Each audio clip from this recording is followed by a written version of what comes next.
You have questions, we have answers. This is Jane Miller. And this is Ken Miller. Welcome to our show, all about real estate with Ken and Jane.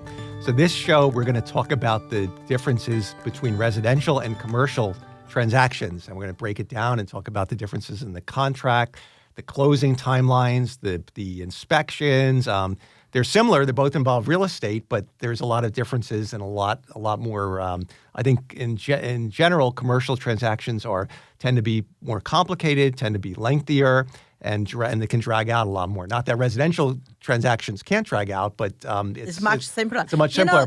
Ken, today's show is more about the commercial because we did similar things in the past about residential. I mean, 16 years ago, almost 17 years now, when I got my license, actually at the beginning, I feel I'm more suitable for the commercial agent rather than residential because I used to be a bank manager managing large portfolio. I run a business. So I know the business side probably more like my strength than the residential, right? But when I really get into it, I had a training spec because I used to work for a company that time. They have to require do a special training before you can do the commercial. So me and my best buddy, Caroline, we got our certificate. Caroline always laughed, right, during the exam, right? Caroline got out first. She's so fast. She got out first. I got out later. She was waiting for me. Oh, my God, how long take her to do it?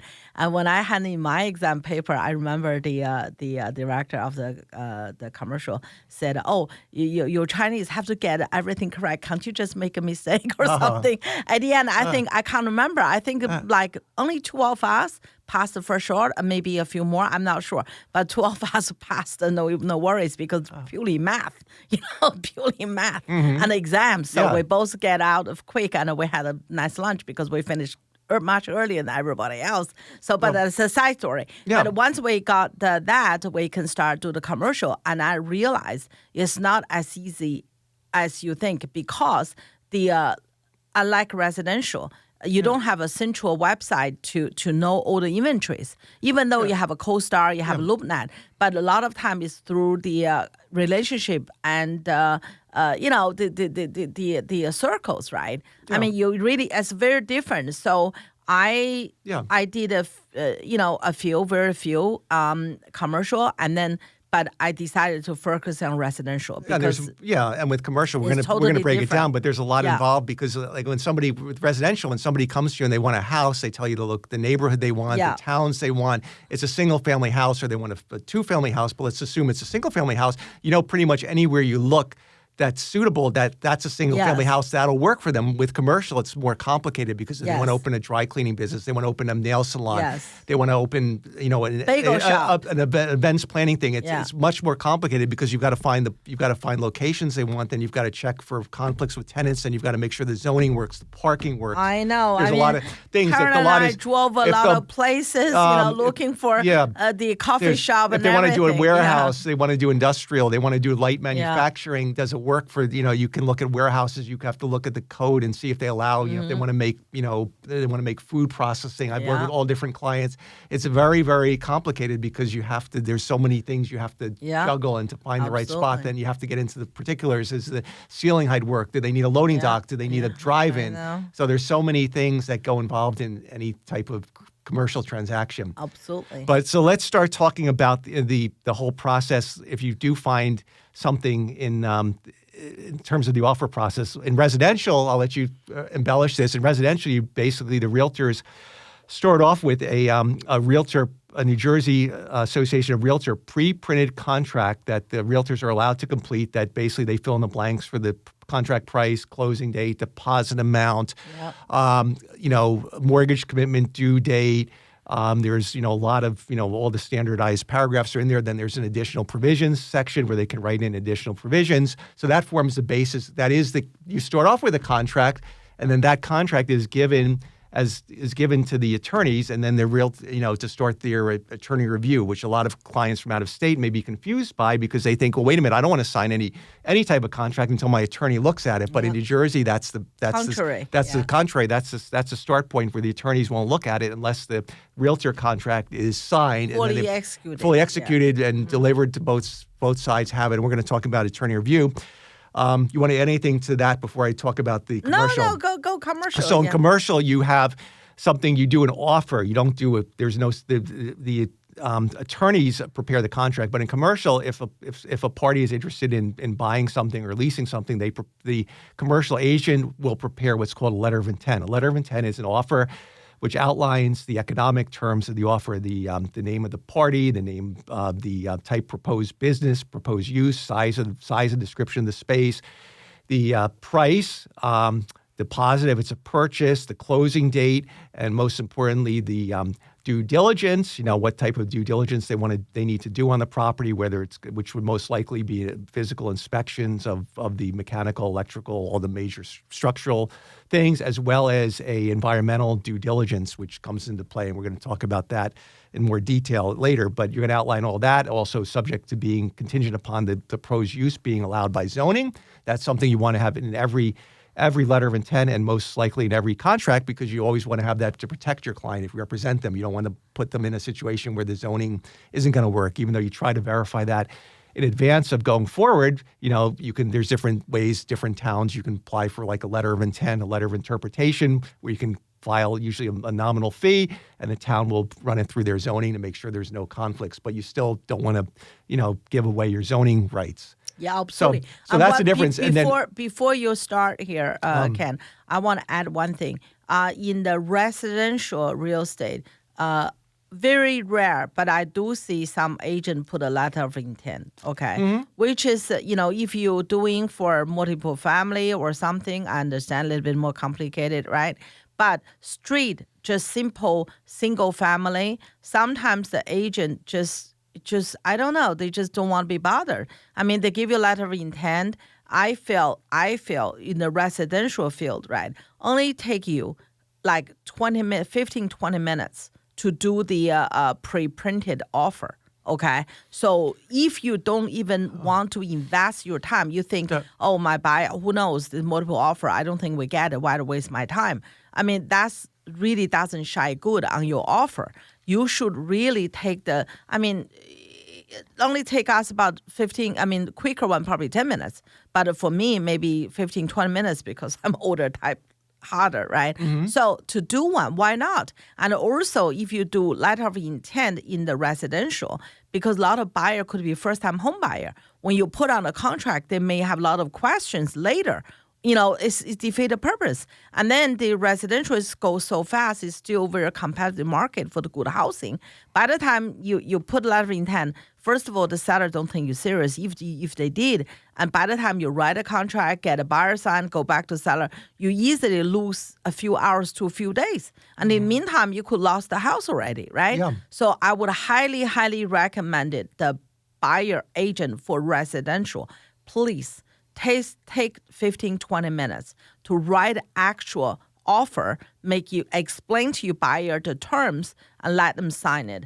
And rather than just save them time, it's our job, right? Regardless, the buyer may offer $50,000 lower. You think, oh my God, crazy, $50,000 lower, you're not gonna get a shot. But it is our job to service our client. If your job is service your client, you definitely have the 10, 15, 20 minutes just to do a, fully printed. It's pretty much prepared. You just put a name, address, and everything else, and put in there. Let your buyer sign it because letter of intent normally doesn't sign by the client, right? So the commercial one is different because the business owner more experienced. Right. But a residential, how do you know later on the buyer disagree? Yeah. The term in there, so they didn't sign. So I would say you should, in terms of to present your client's offer better, professionally, you should do actual offer, not a letter of intent for simple because residential because the realtor pre-printed form has the key terms in it, has the closing date, the deposit amounts for the first deposit, second deposit, if applicable,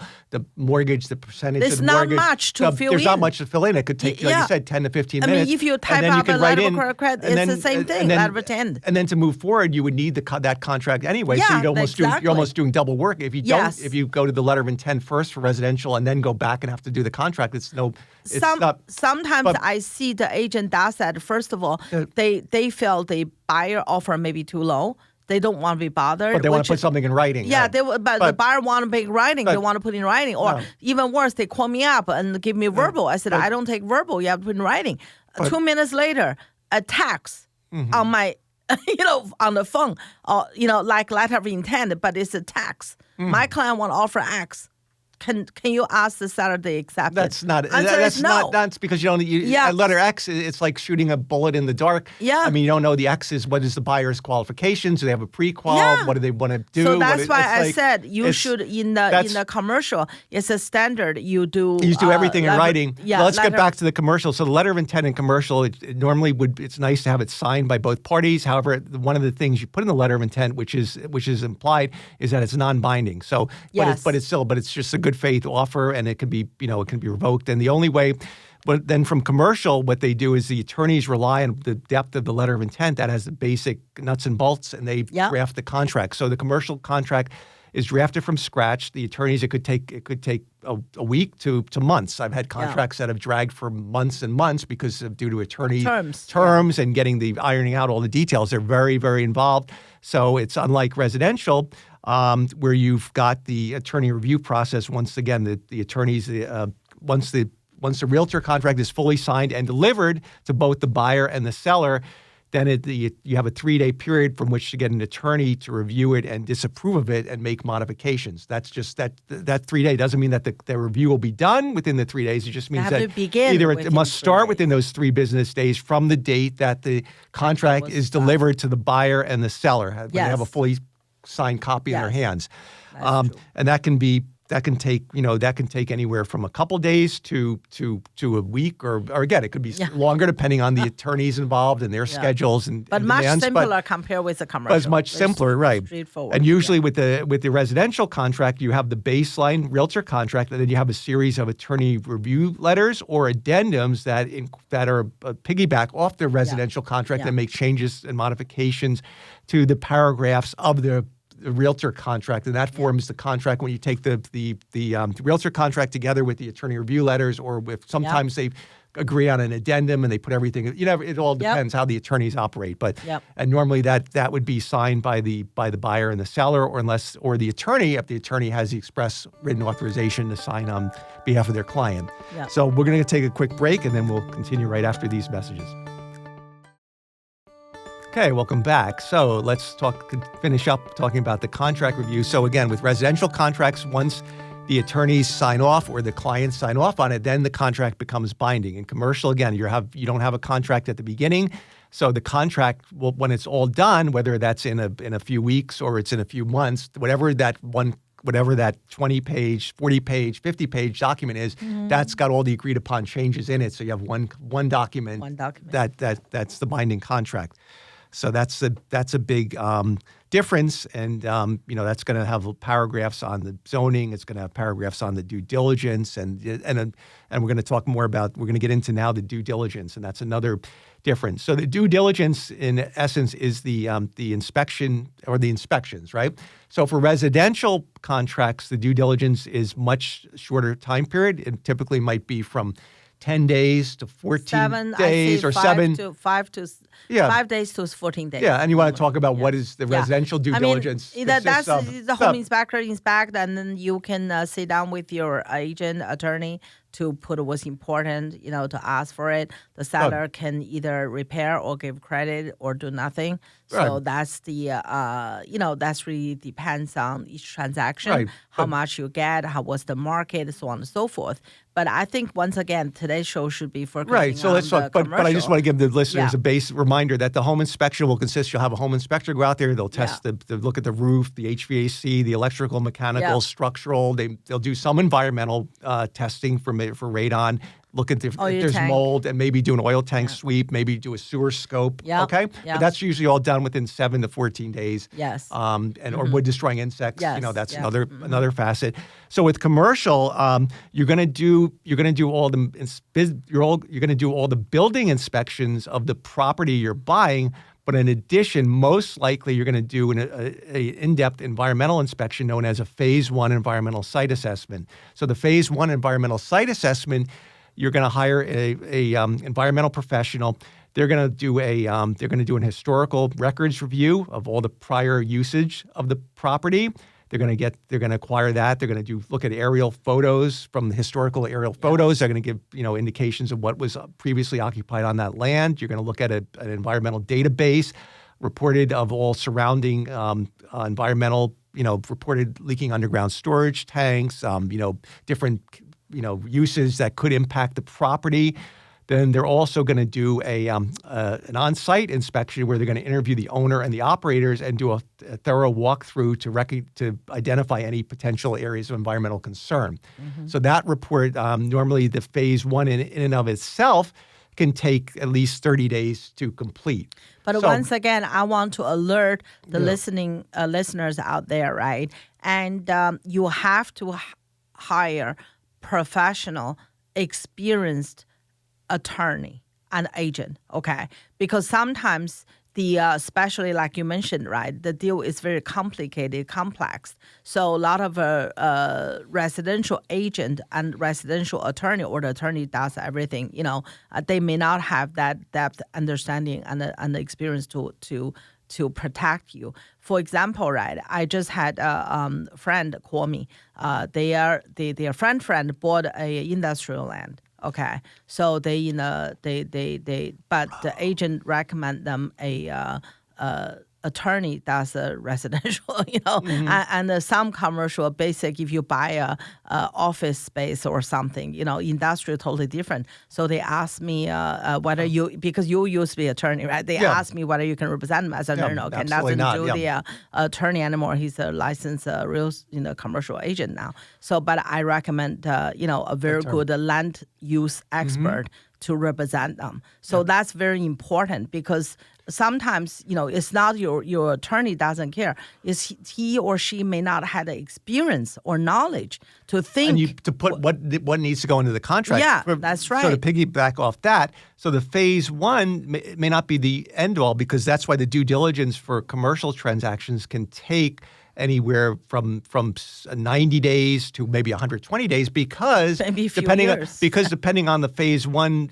results, if they have recognized environmental concerns, the Phase 1 consulting firm would recommend a Phase 2 environmental site assessment. And a Phase 2 involves actually collecting physical samples, usually of the soil, could be of the building if there's some areas of the building that have suspect materials they want to analyze. But let's just focus on the environmental.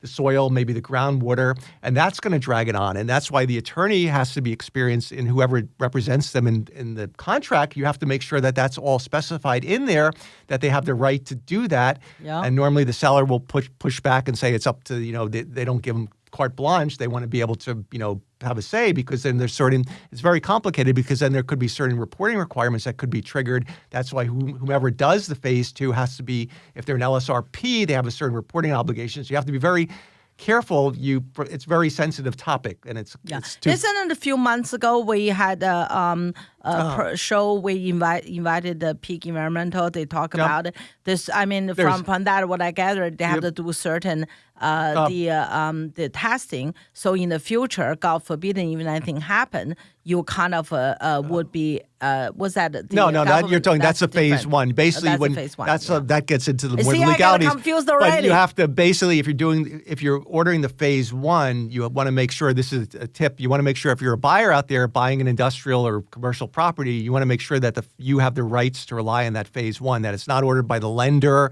or a third party, because you want to take advantage of what's called the innocent purchaser defense. Yes, that's very important. That's the legal protection you get. So that's why you have to make sure that you have the rights, that you can rely on that report. Yeah. So you're protected by that. Once again, only your experienced real estate agent, commercial agent, and your very experienced commercial attorney and the environmental company you hire knows how to protect you. So just you have to be very careful. Like this time, they just bought industrial land, and from an agent, normally that's residential. And then, but the friend said, hang on a minute.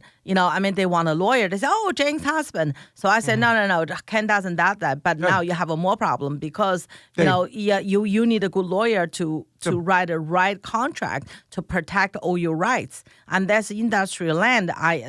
Based on the knowledge I hear you on the phone, I know it's much more complicated. I said, no, you better do all these phase one, plus possible phase two. And these drag out. We have a deal that's gone on for almost a year now, and they're just getting to the phase two right now because the contract took months to finalize, and then then with the weather impacts, it took a while to get the phase one done, and now we're wrestling on the phase two and how that's going to work out. So it's so they're lengthy, very lengthy and very complicated. Involved too. Very involved, very complex and involved. Right.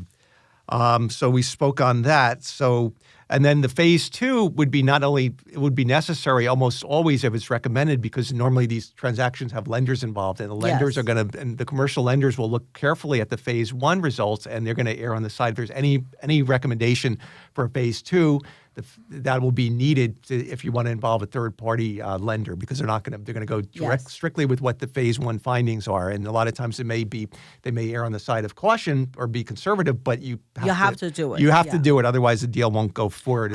To be honest with you, I think even for the buyer, even you have a cash, right? Don't you want to protect yourself? You don't want 10, 20, 30 years later you end up with this a huge problem, and because you were not careful enough. So that's why I rather, with a commercial, I rather lose the opportunity than end up with the unlimited liability. With a single family, the risk is much limited. As long as structure is fine. The single family, your scope of environmental might be limited to doing an oil tank. Yeah, that's it. Just to make sure, because historically there could have been oil tanks in the ground base of the heating source was maybe in the 50s or depending, but you can find out a lot from the, But also with the phase one, which I neglected to mention, is besides tapping into the databases, you're also going to do the OPRA request, which is very important on both ends. We do both the OPRA requests for the residential. You can find out a lot about residential. You can find out a lot about buildings, about the history, just by doing an Open Public Records Act request to the municipality. That's very important. That's something that's done as part of the phase one, as well as reviewing the database, the fire maps, the aerials, the on-site. So, with the commercial and the residential, right? With the residential, I always tell client, worst scenario, right? The place has redone. Okay, but that's based on the square footage, you probably end up with about 2,000 to 2,500. Okay, that's really not a huge risk, right? But with the oil tank, can be from 5,000 to 150,000. So that's a big no-no. So that's why you have to get it done. But with a commercial, it's much more. If you bought something contaminated, going to cost you a fortune and you're to clean it up. And these commercial deals, you're talking millions of dollars for industrial land. So you want to make sure that you're investing heavily, and the lenders are investing heavily, so they want to make certain that it's... They not only they lose money on this purchase, they always open up very much potential liability, right? You're the last one, you have to clean up. It could cost you maybe twice or 10 times more than your purchase price. So you have to really understand what you sign up for. So that's that's a worry, that you have to have all the knowledge and the skill and hire the right people to give you advice. It's more important. Crucial part. So the due diligence it could go on from 90 days to 200, depending on how long, depending on what ensues with the phase one report and what phase two, and then you could have post phase two discussions. Maybe there's spot remediation that can be dealt with, or there's different stages. It may be a minor issue, it could be a medium size, or it could be a major deal breaker. So you just don't know, and without having the sampling results and the borings done. So let's switch now to financing structure. That's also something that's different between residential and commercial. In residential, you can talk about it when you're looking at the financial structure. You're looking at the down payment, the buyer. But credit, I'm talking about the buyer. job. You're right. You're looking at the buyer's down payment, the credit, job? Are they, 1099 or Yeah. W-2? Income, of course, interviewing the lender. Yeah. And what their job stability you're trying to evaluate as best as you can if you're the Yeah. seller's agent, right? You're looking or even a buyer agent issue. I mean, obviously for the Privacy Act, they can't tell you too much, but by just have a simple chat with them, so you gather a lot from them. Mm-hmm. So yeah, I mean, I as a listing agent, I always ask for a buyer agent or buyer to provide a bank statement to show their down payment and the closing costs. So Right. and you'll find out a lot about that. Right, and because- the cash component of the purchase price. You want Yes, to make sure that they've the got down the funds, payment down and payment and closing closing costs. costs. Yeah, if you So- want to pay cash, I want to say the full amount, amount is of course. available. Not like you have to, close the deal in China and wire the money here. Yeah, That's not or gonna, it happened before. Or It happened is it before. liquid or is it not Yeah, liquid? not And there's- liquid. Some but- people may give you a bank statement, which is the 401k, and for a lot of that can be volatile. people. Yeah, But- not only volatile can. And it's certain if you're 40 years old, you're probably only allowed to draw up to 50%, not 100% of that, right? And then there's a penalty later. So we have to understand, how much if you offer a house 800,000 and you give me $1 million retirement fund, I know the maximum is maybe 500,000. I'm looking for the balance, right? If you want to pay cash. So you have to really ask the question. But for the residential, it's much more simpler. Right. Now, Yeah. for the commercial, if it's an owner user that's going to buy it, a lot of those same similar scenarios will apply. The lenders will look at the personal finances, the business history, the tax returns of the business, credit scores, how much they're putting down. Normally with commercial, they need at least 25 to 30% down. But let's talk about the other scenario. If you're buying an investment property, an income-producing property, they're also going to look at the performance portfolio of that property. What is the net operating income? And they're going to, which is basically the net revenue, the gross revenue minus the operating expenses gives you the net operating income.